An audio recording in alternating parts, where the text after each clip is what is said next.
অনেকে বলেন যে খেজুর গাছের রস নেওয়ার পরে যে খেজুরের গাছেটাতে খেজুর আসে কি না। খেজুর আসে, দেখেন খেজুর আসলে খেজুরের জন্য কোনো সমস্যা নেই। এই যে খেজুর আসে, বুঝছেন, এগুলো কিন্তু খেজুর, এগুলো খেজুর।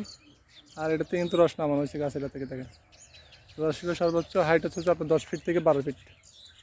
এই যে এটাতে কিন্তু আবার প্রচুরভাবে আবার খেজুর আসছে। এই যে আর এই গাছটা দেখেন, এই গাছটাতে সামান্য করে কাটছিলাম, কি হারে রস পড়তেছে দেখেন, কি হারে রস পড়তেছে। আসলে মানুষের সংকটের কারণে কিন্তু আমি এবার রস ভালো করে নিতে পারিনি। আর আমার এখানে প্রচুর পরিমাণ গাছ আছে দেখেন, আমার এখানে যে পরিমাণ গাছ আছে, আমার পুকুরের চারপাশে 40-42টার মতো গাছ আছে আমার পুকুরের চারপাশে।